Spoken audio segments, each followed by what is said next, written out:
aceea ce-ai purtat în brațe pe cel milostiv, spre rogul tăi te milostivește și roagă să mântuiască sufletele voastre.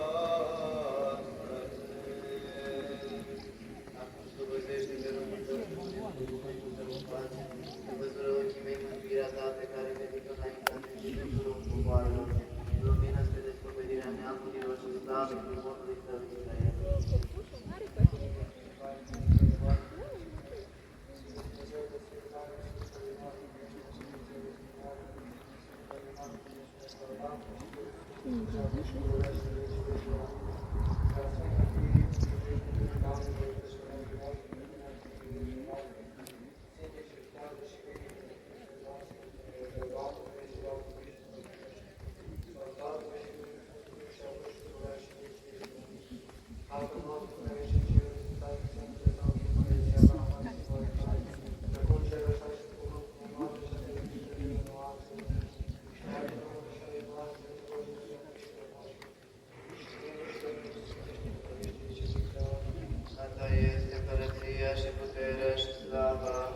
Tatălui și al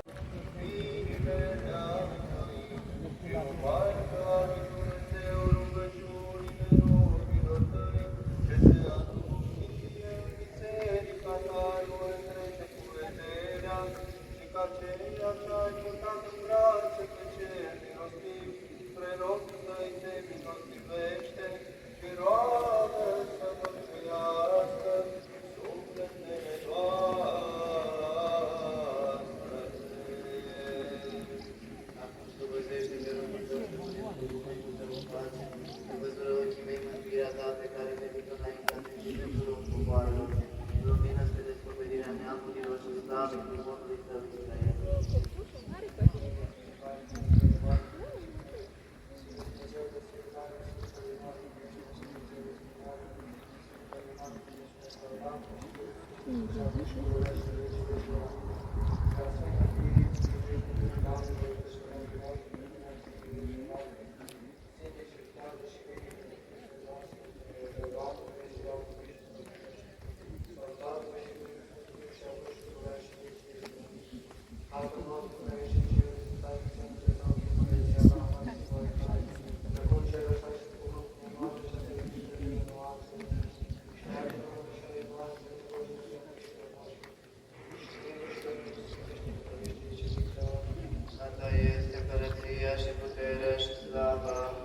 Tatălui și al Fiului și al Sfântului Duh, acum și pururea și în vecii vecilor. Amin.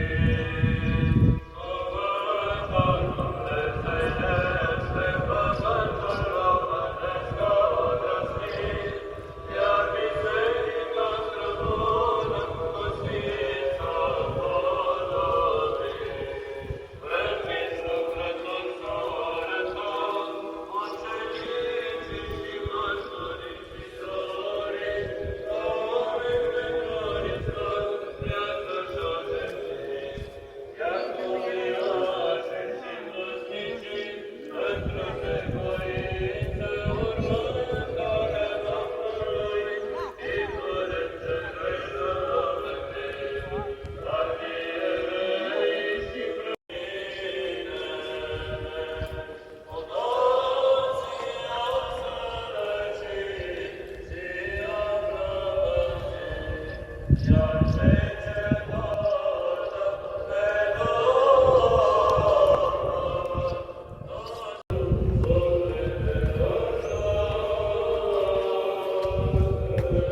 Poate sus acolo, dacă.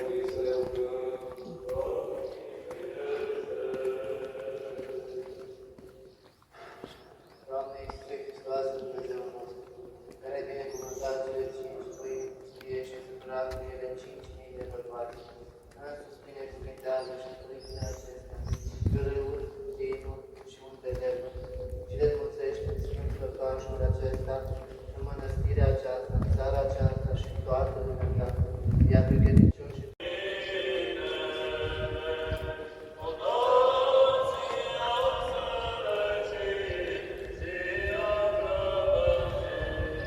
Iar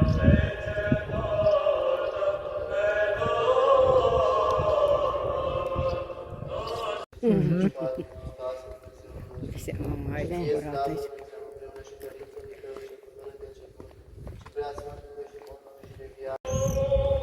Ia. Ia.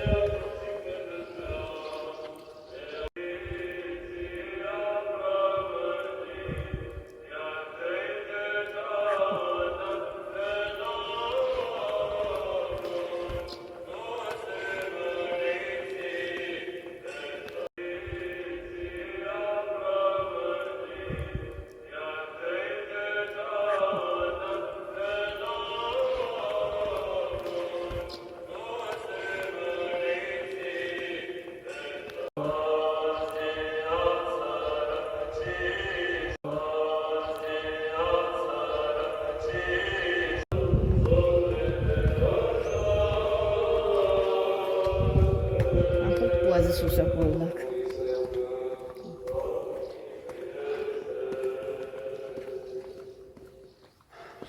Doamne Iisuse Hristoase, Dumnezeul nostru, care ai binecuvântat cele 5 pâini pustie și supărat cu ele 5.000 de bărbați, însuți binecuvântează și pâinile acestea, pe râuri, dinuri și munte lemn, și le mulțește în sfânt lăcașul acesta, în mănăstirea aceasta, în țara aceasta și în toată lumea, iar pe credincioși și toate Hristoase, Dumnezeul nostru. Mama, hai de Ție împărat slavă, aici. Dumnezeu, împreună și Părintele Tău și cu fără de început, și prea Sfântului și Bunului și de viață.